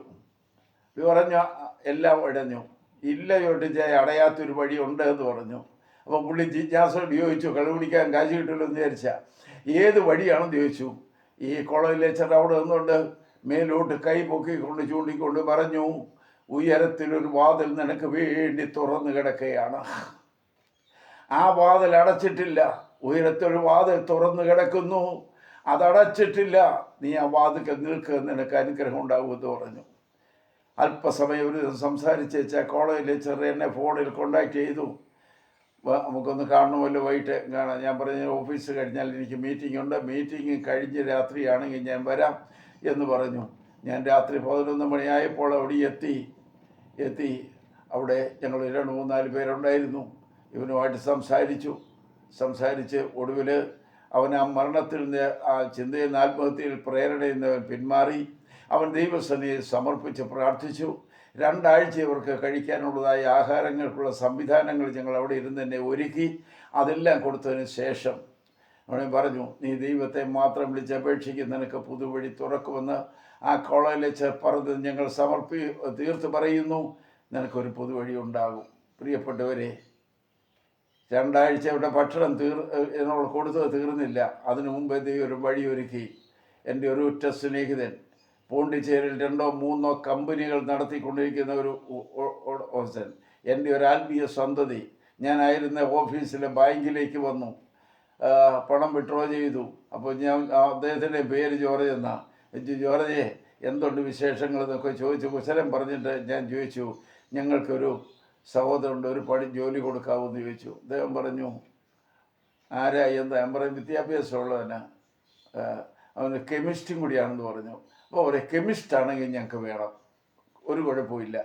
ഞാൻ അവിടെ ഇരുന്ന് ഓഫീസിലിരുന്ന് വീട്ടിലേക്ക് വിളിച്ച്, വീട്ടിലിരുന്ന് അങ്ങോട്ട് വിളിച്ച് അവനെ ഞാൻ ഓഫീസിൽ വരുത്തി ഈ പറയുന്ന കമ്പനി ഉടമസ്ഥൻ്റെ കയ്യിൽ കൊടുത്തു. തന്നെ കൊണ്ട് ആഴ്ച തന്നെ താൻ പോണ്ടിച്ചേരിക്ക് പോയി. പ്രിയപ്പെട്ടവർ, ഇവന് അവിടെ ചെന്നവൻ്റെ ചിലവും എല്ലാം നീക്കിയാലും 20,000 രൂപ 25,000 രൂപ അവന് മിച്ചം കിട്ടത്തക്ക വിധത്തിൽ ശമ്പളമായി. അവൻ്റെ വീട് മാനിക്കപ്പെട്ടു, പുതുവഴി തുറന്നു. ഓർത്തോളണം, ശൂന്യമായി കിടക്കാനല്ല ദൈവം നിന്നെ സൃഷ്ടിച്ചത്. നീ ആത്മഹത്യ ചെയ്തിട്ട് നിന്റെ ജീവിതം അവസാനിപ്പിക്കാൻ വേണ്ടിയല്ല. ദൈവത്തിൻ്റെ വചനത്തിൽ നമ്മൾ തിരിച്ചറിയാൻ ഞാൻ പറയുകയാണ്, ദൈവം സൃഷ്ടിച്ച ഒരു ചെറിയവനും വലിയവനും പാഴ്വസ്തുവല്ല. അമേരിക്കക്കാരനും ഇന്ത്യക്കാരനും പാഴ്വസ്തുവല്ല. വിവിധ സ്റ്റേറ്റുകളിൽ വിവിധ ഭാഷകൾ സംസാരിക്കുന്നവരുണ്ട്. എല്ലാം പാഴ്വസ്തുക്കളെ അല്ലാതെ ഉണ്ടാക്കിയത്. ദൈവം സൃഷ്ടിച്ചതിന് ദൈവത്തിന് വലിയ ഉദ്ദേശമുണ്ട്. അത് തിരിച്ചറിയുവാൻ നിന്റെ മനസ്സാക്ഷി ഈ ഈ ശുശ്രൂഷയിൽ നിനക്ക് വിധേയപ്പെടുവാൻ കഴിയുമെന്നുണ്ടെങ്കിൽ നീ ഒരു അനുഗ്രഹപാത്രമായിട്ട് ദൈവം മാറ്റും. അതുകൊണ്ടാണ് അവൻ പാഴായും ശൂന്യമായിട്ടും സൃഷ്ടിച്ച് കിടക്കുന്നു. പാഴായത് എങ്ങനെ? ഇനി ഒന്നുകൂടി എടുത്ത് ഞാൻ പറയുന്നു, ദൈവം സൃഷ്ടിക്കാൻ പോകുന്ന പല കാര്യങ്ങളും അവന് ഉളവാക്കുന്നതിന് മുമ്പ് തന്നെ അവളെ ആരംഭം കുറിച്ചതാണ് വെളിച്ചമെന്ന് പറയുന്നത്. അപ്പോൾ അവൻ സൃഷ്ടിച്ച സൃഷ്ടികളൊക്കെ ഫലപ്രദമായി വരണമെങ്കിൽ ഇരുട്ട് വ്യാപരിച്ചാൽ പറ്റുകയില്ല. നിങ്ങൾ സ്വയം ചിന്തിച്ച് പരിശോധിച്ചു. ഇരുട്ട് മാത്രമുള്ള ഇടത്ത് ആ അനുഭവത്തിൽ, അല്ലെങ്കിൽ വീടിനകത്ത് ഒരു മുറിക്കകത്ത് നിങ്ങൾ 1-2 ചെടി കുഴിച്ചു വെച്ചു, അതിനകത്ത് പൂക്കൾ ഉണ്ടാകുമല്ലോ നിങ്ങൾ നോക്കണം കുറേ കഴിയുമ്പോൾ. നേരെ മറിച്ച് അതേ സമയത്ത് വെളിച്ചമുള്ളതായ മുറ്റത്ത് അതിൻ്റേതായ 2 തൈകൾ വെച്ച് നിങ്ങൾ കയറ്റി വരിക. 2നും ഒരു 3 മാസത്തെ പീരീഡ് വെച്ചുകൂടെ. 3 മാസം കഴിഞ്ഞ് നോക്കുമ്പോൾ പുറത്തിരുന്ന ചെടികൾക്ക് നല്ല പൂക്കളുണ്ടായി, അത് വിരിഞ്ഞു നിൽക്കുന്ന സൗരഭ്യം വരുത്തുന്ന കാണാം. എന്നാൽ മുറിക്കകത്തിരുന്നത് വള്ളി പോലെ പടരുന്നതല്ലാതെ അതൊരു പൂവോ കായോ ഉണ്ടാകുകയില്ല. അതിൻ്റെ അർത്ഥം നിങ്ങൾക്ക് മനസ്സിലായോ? ഇരുട്ടിനകത്ത് വസിക്കുന്നതിനകത്ത് ഫലമുണ്ടാകുകയില്ല. അതിനകത്ത് ആത്മീയ മർമ്മമുണ്ട്. സാത്താൻ്റെ സ്വഭാവങ്ങളിലും സാത്താൻ്റെ ഇഷ്ടത്തിനും ഒത്തവണ്ണം ജീവിതചര്യ നടത്തുന്നവന് പ്രയോജനമില്ലാതെ നശിച്ചു പോകും. അതിൻ്റെ ഫലം കിട്ടുകയില്ല. അവർക്ക് സൗരഭ്യം വരുത്താൻ ഒക്കെയില്ല. അവർക്ക് മറ്റുള്ളവർക്ക് അതിൻ്റെ സൗന്ദര്യം ആസ്വദിക്കാൻ പറ്റുകയില്ല. ഇവിടെ ഒരു വലിയ സത്യത്തിൽ നമ്മൾ കൂട്ടാളികളായി തീരണം. ശൂന്യമായിട്ടല്ല ദൈവം എന്നെ സൃഷ്ടിച്ചതെന്ന് നീ സ്വയം പറയണം. എൻ്റെ മനസ്സിലോട് നീ പറയണം, ദൈവം എന്നെ സൃഷ്ടിച്ചത് പാഴും ശൂന്യമായിട്ടല്ല. എന്നെക്കുറിച്ച് ദൈവത്തിന് പ്ലാനുണ്ട്. ചെറിയതും വലിയതുമാണ്. അതിൻ്റെ അളവിനൊത്തവണ്ണം വലുതും ചെറുതുമായ കാര്യങ്ങൾ ചെയ്യാനുണ്ട്. പ്രിയപ്പെട്ടവരെ, തള്ളിക്കളയരുത്. എന്നും പോയി നീ പണിയെടുക്കും, വേറെ പണിയെടുക്കും. കിട്ടുന്ന പണവുമായിട്ട് നീ ഷാപ്പിലേക്ക് പോകും, ലിക്കർ ഷോപ്പിലേക്ക് പോകും. നീ കഴിച്ച് മതോന്മത്തരായിട്ട് വീട്ടിൽ വന്ന് കിടന്ന് ബഹളം ഉണ്ടാക്കും. കുഞ്ഞുങ്ങൾ കൊതിയോടെ കാത്തിരിക്കുമ്പോൾ അവർക്ക് ഒരു കൊച്ചുടുപ്പ് മേടിച്ചു കൊടുക്കാനോ അവർക്കൊരു പാക്കറ്റ് മുട്ടായി മേടിച്ചുകൊണ്ട് കൊടുക്കാനോ കഴിയാതെ വണ്ണം നിനക്ക് ലഭിക്കുന്ന ലാഭം നീ മദ്യഷാപ്പിലും മയക്കുമരുന്നിനും കളഞ്ഞിട്ട് സ്വന്തം ഭാര്യയ്ക്ക് ഒരു സാരി മേടിച്ചു കൊടുക്കാൻ കഴിയാത്തവനായിട്ട് അവൾ വിലപിക്കുമ്പോൾ ഈ വേദനകൾക്ക് സഹിച്ച് കഴിഞ്ഞുകൂടുന്നത് നീ ഒരു പാഴ്വസ്തുവായി മാറിയത് കൊണ്ടാണ്. വീട്ടുകാർക്ക് ഇതിനെ കൊണ്ട് പ്രയോജനമില്ല, ഭാര്യയ്ക്ക് പ്രയോജനമില്ല, മക്കൾക്ക് പ്രയോജനമില്ല, നാട്ടിൽ ആർക്കും നിന്നെ കൊണ്ട് പ്രയോജനമില്ല. ഈ അവസ്ഥയിൽ നീ മുന്നോട്ട് പോകണ്ട. എന്നെ കേൾക്കുന്ന യാതൊരുത്തരെങ്കിലും ഈ അവസ്ഥ നിങ്ങൾക്ക് ബോധ്യമുണ്ടെങ്കിൽ ആണെങ്കിൽ ഒരു മടങ്ങി വരവിൻ്റെ പ്രഭാതമായി ഇത് മാറപ്പെടട്ടെ. നീ സ്വയം നീ വിശ്വാസത്തിൽ വന്നയാളായിരിക്കാം, നീ കൃപയിൽ വന്നതായിരിക്കാം, സ്നാനപ്പെട്ടതായിരിക്കാം, അഭിഷേകം പ്രാപിച്ചതായിരിക്കാം. പക്ഷേ നിന്നെക്കൊണ്ട് ദൈവത്തിന് ഒരു പ്രയോജനവുമില്ല, ഒരു പ്രയോജനമില്ല. ജോലിക്ക് പോകുന്നു, ശമ്പളം മേടിക്കുന്നു, വീട്ടു സാധനങ്ങളെല്ലാം മേടിച്ചുകൊണ്ട് വീട്ടിൽ കൊണ്ട് കൊടുക്കുന്നു, തിന്നുന്നു, കുടിക്കുന്നു, സുഖമായിട്ട് കിടന്ന് ഉറങ്ങുന്നു. നിന്നെക്കൊണ്ട് ദൈവത്തിന് എന്ത് ലാഭമുണ്ട്? ഈ യൂദായുടെ പുസ്തകത്തിനടുത്ത് ഒരു കൊച്ചു ലേഖനം കിടപ്പുണ്ട്. അതിന് ഫിലേമോൻ്റെ ലേഖനമെന്ന് എഴുതിയിരിക്കുന്നത്. അതിനകത്ത് ആ കുറുമ്പടി വായിക്കുമ്പോൾ എഴുതിയിരിക്കുന്ന ഒരു ഭാഗം എന്നെ ശ്രദ്ധിപ്പിച്ചു. ഫിലേമോൻ എന്ന് പറയുന്ന ദൈവദാസന് വേണ്ടി പൗലൂസ് എഴുതിയ ഒരു കത്താണത്. അപ്പോൾ പൗലൂസ് എഴുതിയിരിക്കുന്നത്, ഫിലേമോനെ, ഇവൻ മുമ്പേ ലാഭമില്ലാത്തവനായിരുന്നു, ഇപ്പോൾ നിനക്കും എനിക്കും വളരെ ലാഭം ഉണ്ടാക്കുന്നവൻ തന്നെ. മലയാളത്തിൽ എഴുതിയിരിക്കുന്നത്, മുമ്പേ അവൻ പ്രയോജനമില്ലാത്തവനായിരുന്നു, ഇപ്പോൾ നിനക്കും എനിക്കും നല്ല പ്രയോജനമുള്ളവൻ തന്നെ. അത് ഇംഗ്ലീഷ് വേർഡാണ് പ്രോഫിറ്റ് എന്ന് എഴുതിയിരിക്കുന്നത്. ഈ വാസ് അൺപ്രോഫിറ്റബിൾ എന്നാണ്. അവൻ മുമ്പേ പ്രയോജനമില്ലാത്തവനായിരുന്നു, എന്നാൽ ഇപ്പോൾ നിനക്കും എനിക്കും പ്രയോജനമുള്ളവനാണ്. അതവിടെ നിൽക്കട്ടെ. ദൈവം നമ്മെക്കുറിച്ച് ആഗ്രഹിക്കുന്നത് ദൈവത്തിനും മനുഷ്യനും പ്രയോജനമുള്ളവരായിരിക്കണം. നമ്മെക്കൊണ്ട് മറ്റുള്ളവർക്ക് പ്രയോജനം, ലാഭം ഉണ്ടാകണം. സെൽഫിഷ് ആകരുത്, സ്വാർത്ഥതയാകരുത്. നീ ചെയ്യുന്ന ഒരു കൊച്ചു കാര്യമാണെങ്കിലും അത് ദൈവത്തിൻ്റെ മഹത്വത്തിനാണെങ്കിൽ അവൻ ലാഭം ഉണ്ടാക്കുന്നവനാകും. പ്രിയപ്പെട്ടവനെ, വെറുതെ പാഴായിട്ട് തിന്നും കുടിച്ചും സിനിമ കണ്ടും മയക്കുമരുന്നിന് അടിമയായും മറ്റുള്ളവരെ അസഭ്യം പറഞ്ഞു വഴക്കും കുത്തും വെട്ടും ഉണ്ടാക്കി മദ്യഷാപ്പിൽ നിന്നിറങ്ങാതെയും ഭീകരപ്രവർത്തനം കൂട്ടാളിയായി നിന്നും ഇങ്ങനെ നശിച്ചു പോകാതെ നിന്നെ സൃഷ്ടിച്ച ദൈവത്തിന് നീ ലാഭമുള്ളവനായി മാറ്റപ്പെടട്ടെ. പാഴും ശൂന്യമായിട്ട് ദൈവം നിന്നെ സൃഷ്ടിച്ചിട്ടില്ല. ആകാശം ഭൂമി അവൻ സൃഷ്ടിച്ചപ്പോൾ ഭൂമി പാഴായി ശൂന്യമായി കിടന്നു എന്നാണ്. എങ്ങനെ ഇത് സംഭവിച്ചു എന്ന് ചോദിച്ചാൽ, ഈ ലൂസിഫർ എന്ന് പറഞ്ഞ ദൂതൻ വെട്ടേറ്റ് അവൻ്റെ തേജസ് നഷ്ടപ്പെട്ട് അവൻ പ്രാകൃതനായിട്ട് ഭൂമിയിൽ വീണപ്പോൾ ഇരുട്ടിൻ്റെ ആധിപത്യം അവൻ ഏറ്റെടുത്തു. ഇരുട്ടിൻ്റെ അധിപതിയായി ഇരുട്ടത്ത് ഒരു ഫലങ്ങൾ ഉണ്ടാകുകയില്ല, തന്നെത്താൻ നശിക്കുന്നു. ഭൂമി പാഴായി മാറ്റപ്പെട്ടു, ഒരു പ്രയോജനമില്ലാതെ കിടക്കുകയാണ്. എന്നാൽ അങ്ങനെ ഭൂമി പാഴായിട്ട് കിടക്കാതെ അത് പ്രയോജനമുള്ളതാക്കി മാറ്റണമെന്ന് തന്നെ ദൈവം തീരുമാനിച്ചു. സ്തോത്രം, സ്തോത്രം. നിങ്ങൾ തന്നെയാണെങ്കിലും ഒരു ആർക്കിടെക്റ്റ് ആണെന്നിരിക്കട്ടെ, ഒരു ആർട്ടിസ്റ്റ് ആണെന്നിരിക്കട്ടെ, നീ ഒരു നല്ല പടം വരച്ചു വെച്ചു, നിന്റെ മനസ്സ് അതിൽ കുളിർമയായി. നിന്റെ മനസ്സിലെ ചിന്ത എന്താണെന്നറിയാമോ? ഇതെല്ലാവരും കാണണം, എല്ലാവരും ഇത് ആസ്വദിക്കണം. ഒരു ചിന്തയല്ലേ? നീ ഒരു പേരത്തൈ വെച്ച് പിടിപ്പിച്ചു, അത് കായ്കൾ ധാരാളം ഉണ്ടാകുമ്പോൾ നീ ബന്ധുക്കാർക്കും സ്വന്തക്കാർക്കും നിന്റെ അധ്യാപകനും കൂട്ടുകാർക്കും ഒക്കെ കൊടുക്കുകയില്ലേ? അത് പ്രയോജനമുള്ളതാക്കി മാറ്റപ്പെടുകയാണ്.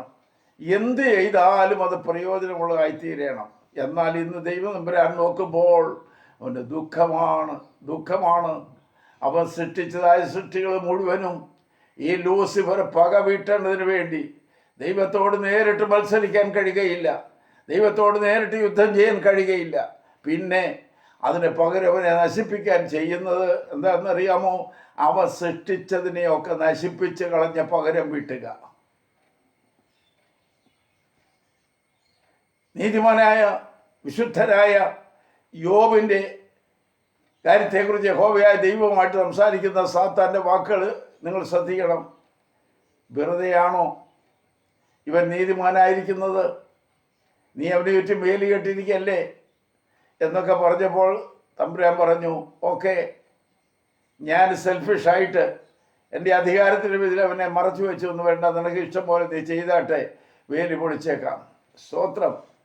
ആ പ്രാർത്ഥനയുടെയും സംരക്ഷണയും വേലി അങ്ങ് പൊളിച്ചു കളഞ്ഞു.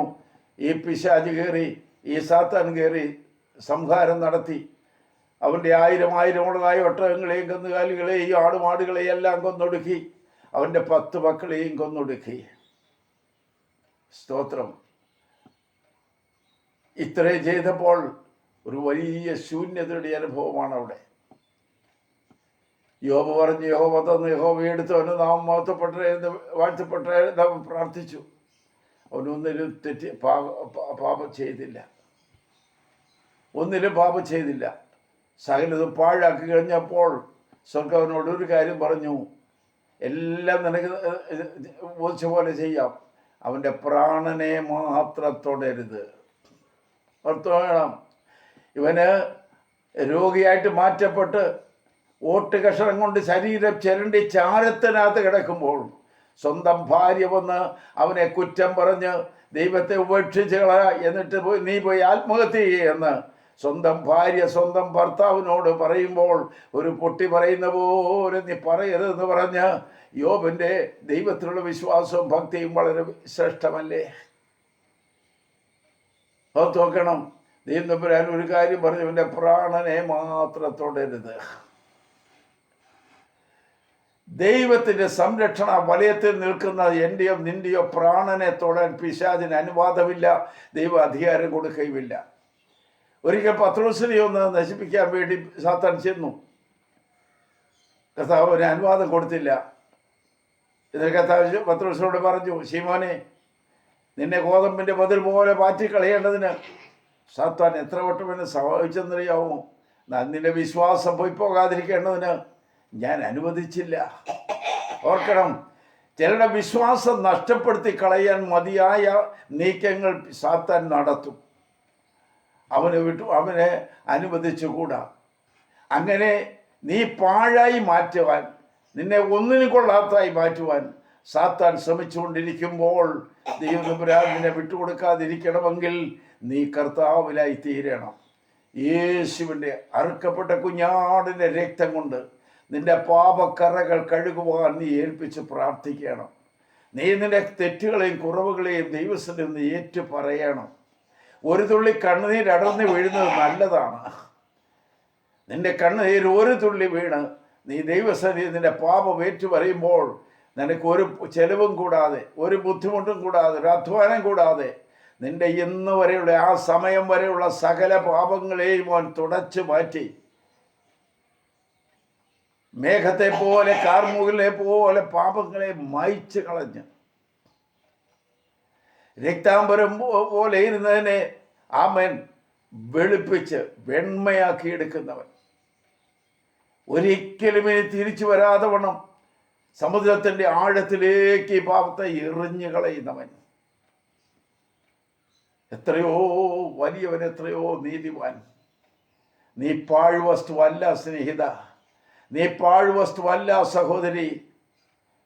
ചെറുപ്പക്കാരായ പ്രിയ കുഞ്ഞുങ്ങളെ, കോളേജ് ലൈഫിൽ കടന്നുപോയിട്ട് ഭ്രാന്ത് കാണിച്ച് നടക്കുന്ന, ബൈക്കും ചീറ്റിച്ചുകൊണ്ട് നാട് മുഴുവൻ നടന്ന് മരണത്തെ ആലിംഗനം ചെയ്യാൻ ഓടി നടക്കുന്ന ചെറുപ്പക്കാരാ, നീ ഒരു പാഴ്വസ്തുവായി പോകുവാൻ ദൈവം നിന്നെ സൃഷ്ടിച്ചില്ല. നിനക്ക് ആരോഗ്യം തന്നത്, നിനക്ക് വിദ്യാഭ്യാസം തന്നത്, നിനക്ക് കണ്ണിന് കാഴ്ച, ചെവിക്ക് കേൾവിയും തന്നത്, നിനക്ക് ചർവണത്തിന് വേണ്ടി നാവിന് സ്വാതന്ത്ര്യം തന്നത്, നിനക്ക് എല്ലാവിധമായ ആകാര ഭംഗിയും ദൈവം തന്നത്, നീ ഒരു പാഴ്വസ്തുവായി ഭൂമിയിൽ പിശാചിന് വേണ്ടി നശിക്കാൻ വേണ്ടിയല്ല. നിന്നെ ദൈവത്തിന് ആവശ്യമുണ്ട്. നീ പാഴ്വസ്തുവാകാൻ പാടില്ല. Price the Lord. സാത്താൻ്റെ വീഴ്ചയോടുകൂടി ഭൂമിയോട് ഇരുട്ടായി മാറ്റപ്പെട്ടു. ആ ഇരുട്ടിനകത്ത് മനുഷ്യന് വിജയിക്കാൻ കഴിയുകയില്ല. ദൈവ സൃഷ്ടിയുടെ പദ്ധതികൾ അവന് സ്കെച്ചും പ്ലാനും തയ്യാറാക്കിയിരിക്കുന്നു. വൃക്ഷലതാദികൾ വീണ്ടും ഉണ്ടാകണം, മാൽക്കാലി മൃഗങ്ങൾ, കന്നുകാലികൾ, മറ്റെല്ലാം ഇനി ഉണ്ടാകണം, മത്സ്യങ്ങൾ ഇനി ഉണ്ടാകണം,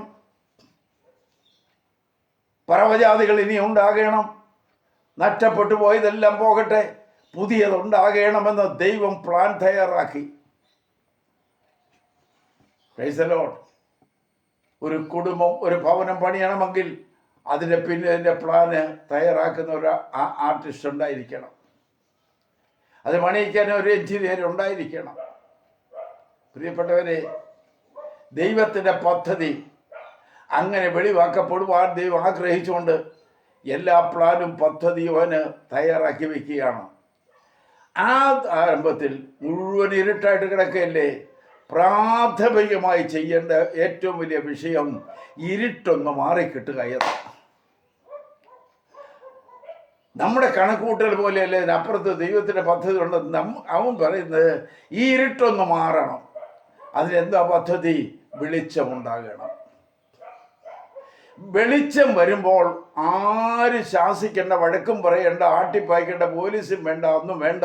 ഇരുട്ട് തനിയേ മാറിപ്പോകും. അപ്പൊ ദൈവം തമ്പുരാൻ കൽപ്പിച്ചു, വെളിച്ചമുണ്ടാകട്ടെ. 3-ാം വാക്യം.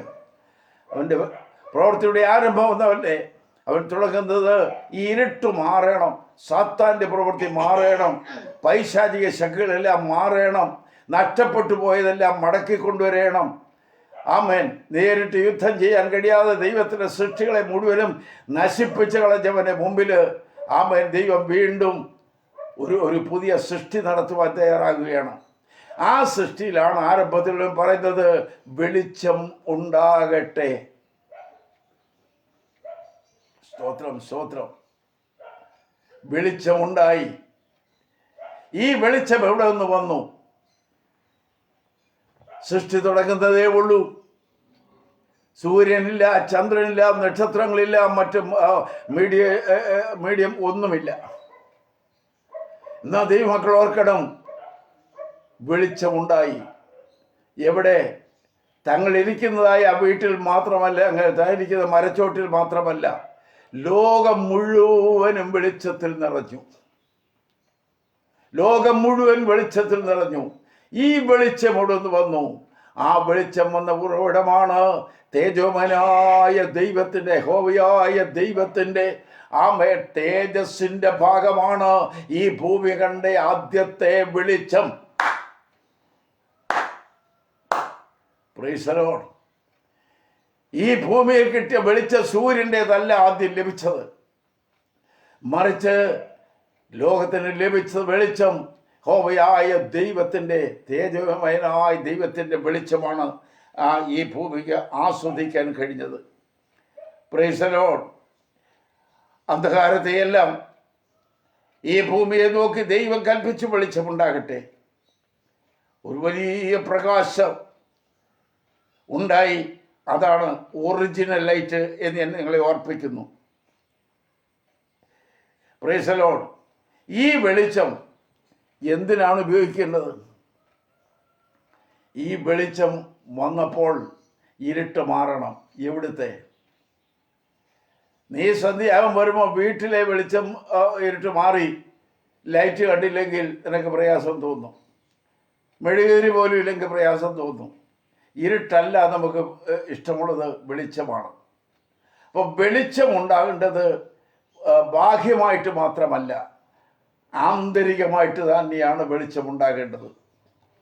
ആന്തരികമായി വെളിച്ചം വരുമ്പോൾ ഒരു കുടുംബത്തിൻ്റെ വെളിച്ചം, സഭയുടെ വെളിച്ചം, ദേശത്തിൻ്റെ വെളിച്ചം, ഇവയെല്ലാം ആദ്യം ഇരുട്ടാണ് മാറിപ്പോകേണ്ടത്.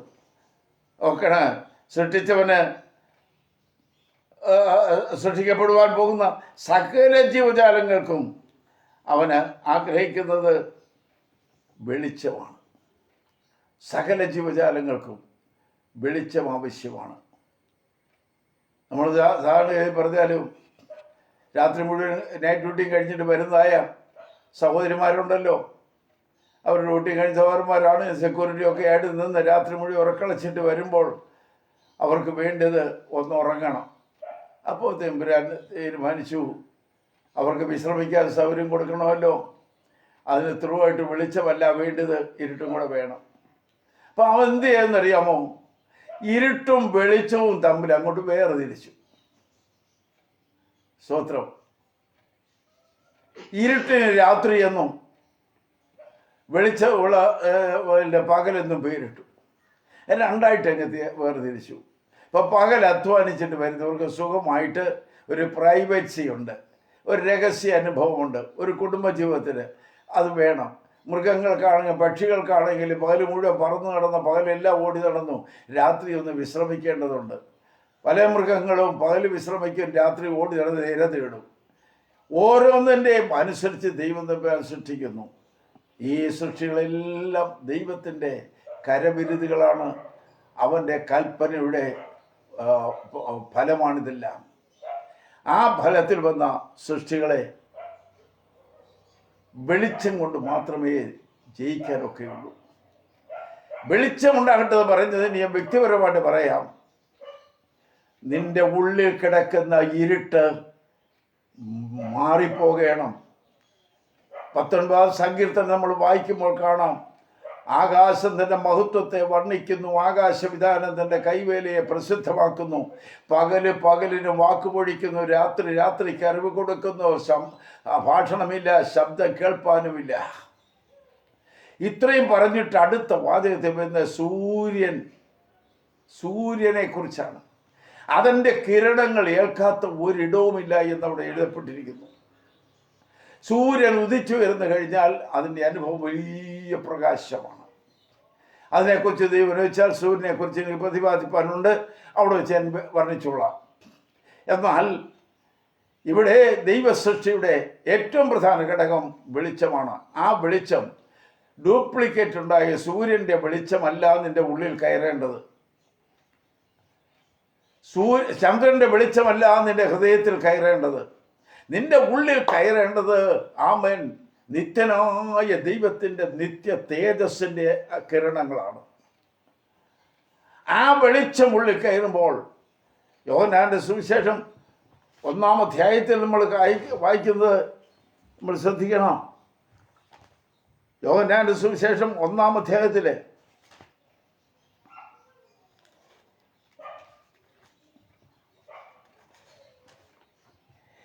ഏത് മനുഷ്യനെയും പ്രകാശിപ്പിക്കുന്ന സത്യവെളിച്ചം ലോകത്തിലേക്ക് വന്നുകൊണ്ടിരുന്നു. അവൻ ലോകത്തിൽ ഉണ്ടായിരുന്നു, ലോകം അവൻ മുഖാന്തരം ഉളവായി, ലോകമോ അവനെ അറിഞ്ഞില്ല. ഉദാഹരണം, അവൻ സാക്ഷ്യത്തിനായി താൻ മുഖാന്തരം എല്ലാവരും വിശ്വസിക്കേണ്ടതിന് വെളിച്ചത്തെക്കുറിച്ച് സാക്ഷ്യം പറയുവാൻ തന്നെ വന്നു. അവൻ ആയിരുന്നില്ല, വെളിച്ചത്തിന് സാക്ഷ്യം പറയേണ്ടിരുന്നവനത്രേ.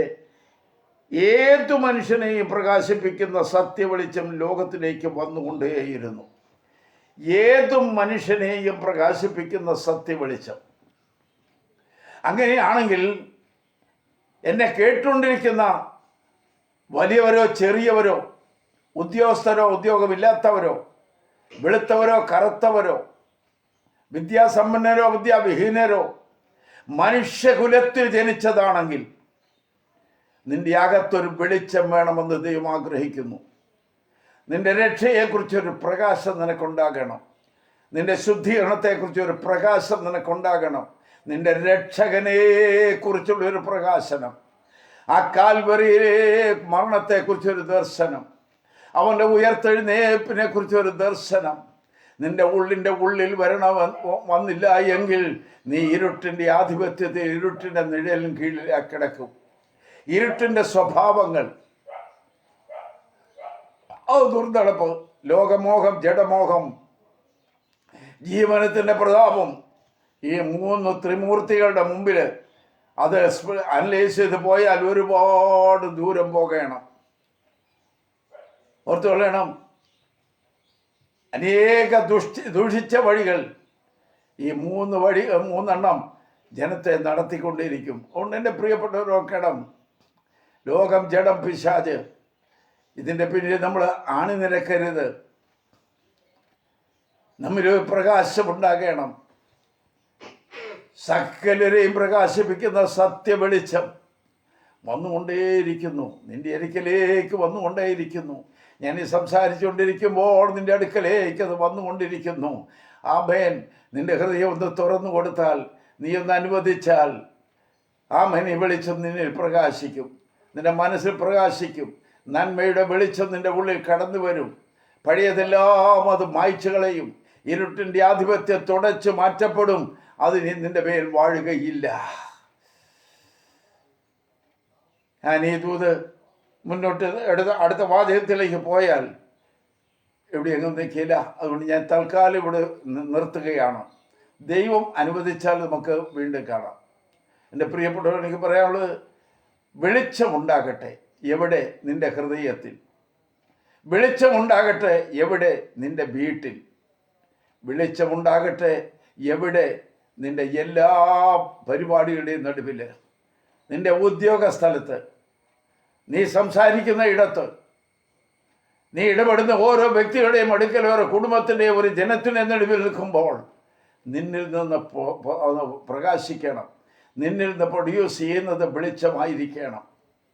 ദൈവമായ കർത്താവ് അത് നിനക്ക് സഹായിക്കട്ടെ. ഞാൻ പ്രാർത്ഥിക്കുന്നു. നിന്റെ ഉള്ളിൽ യേശു എന്ന സത്യ വെളിച്ചം, യേശു എന്ന ദിവ്യപ്രകാശം നിന്റെ ഉള്ളിൽ വരുമ്പോൾ അകത്ത് തങ്ങി നിൽക്കുന്ന പാപത്തിൻ്റെ കീടങ്ങളെല്ലാം, മാലിന്യങ്ങളെല്ലാം മാറിപ്പോകും. വെളിച്ചം വരുമ്പോൾ ഇരുട്ടും മാറുന്നത് പോലെ യേശു ഉള്ളിൽ വരുമ്പോൾ സകല അഴുക്കുകളും മാറിപ്പോകും. അതിന് ദൈവം നിനക്ക് സഹായിക്കട്ടെ എന്ന് പ്രാർത്ഥിച്ചുകൊണ്ട് എൻ്റെ വാക്കുകളെ ഞാൻ ഉപസംഹരിക്കുന്നു. ദൈവം അനുഗ്രഹിക്കട്ടെ എന്ന് നമുക്ക് പ്രാർത്ഥിക്കാം. പരിശുദ്ധ പിതാവേ, ഇന്നലെ പ്രഭാതത്തിനായിട്ട് സ്തോത്രം ചെയ്ത് എങ്ങനെ മഹത്വപ്പെടുത്തുന്നു. ഞങ്ങൾക്ക് ലഭിച്ച ഈ നല്ല പ്രഭാതത്തിനായിട്ട് സ്തോത്രം. കർത്താവായ ദൈവമേ, ലോകത്തിൻ്റെ ഉൽപ്പത്തിയെക്കുറിച്ചും നീ സൃഷ്ടിയെ നശിപ്പിച്ച പാഴായി ശൂന്യമാക്കി തീർത്തതും ഞങ്ങൾ ചിന്തിക്കുന്നുണ്ടായി. പാഴായിട്ട് ആരെയും സൃഷ്ടിച്ചിട്ടില്ല, പാഴായിരിക്കാൻ അവൻ ആഗ്രഹിക്കുന്നില്ല. കർത്താവ്, ഇന്നു മുതൽ പാഴ്വസ്തുവായി മാറാതെ പാഴ്വസ്തുക്കളെ പോലെ ആയിരിക്കുന്ന വലിയൊരുവിനെ കേട്ടെങ്കിൽ അവർക്ക് രൂപാന്തരം വന്ന് ദൈവത്തിനും മനുഷ്യർക്കും പ്രയോജനമുള്ളതാക്കി തീർക്കണമേ. എൻ്റെ കർത്താവേ, സകലർക്കും വെളിപ്പെട്ടു വരുന്ന സത്യവെളിച്ചം ആ മനോഹര ഉള്ളങ്ങളിൽ പ്രകാശിക്കണമേ എന്ന് ഞാൻ അങ്ങയോട് പ്രാർത്ഥിക്കുന്നു. എൻ്റെ കർത്താവിൻ്റെ കാൽക്കൽ സമർപ്പിക്കുകയാണ്. കർത്താവ്, വചനം കേട്ട് ആരും നഷ്ടപ്പെട്ടു പോകല്ലേ, ആരും സാത്താൻ്റെ കൂട്ടാളിയാളായി പോകരുതേ. കർത്താവേ, മങ്ങിക്കിടക്കുന്ന വെളിച്ചം, പാസ്റ്റർമാരിൽ മങ്ങിക്കിടക്കുന്ന വെളിച്ചം, പ്രവാചകന്മാരിൽ അകത്ത് സൂക്ഷിച്ചു വച്ചിരിക്കുന്ന ഇരുട്ടിൻ്റെ വ്യാപാരം, ഭക്തന്മാരിൽ നിന്ന് നടിച്ചുകൊണ്ട് നടക്കുന്ന അനേകരുടെ ഉള്ളിൽ ആമൻ കൂടിക്കിടക്കുന്ന ഇരുട്ടിൻ്റെ വ്യാപാരം മാറ്റിയെടുത്ത സത്യവെളിച്ചത്തിൻ്റെ കുട്ടാളികളാക്കി മാറ്റണമേ കർത്താവേ. ഭക്തന്മാരെ നീ ശുദ്ധീകരിക്കണമേ.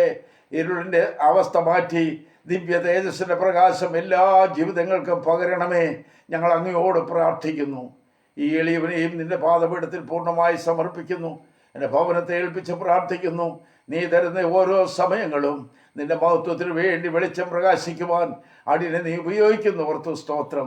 കർത്താവിൻ്റെ കരങ്ങൾ പൂർണ്ണമായി സമർപ്പിച്ചുകൊണ്ട് ഈ വചനം കേൾക്കാൻ പോകുന്ന സകല ജീവിതങ്ങളെയും പിതാവിൻ്റെയും പുത്രൻ്റെയും പരിശുദ്ധാത്മാവിൻ്റെയും നാമത്തിൽ ഞാൻ അനുഗ്രഹിച്ച് പ്രാർത്ഥിക്കുന്നു.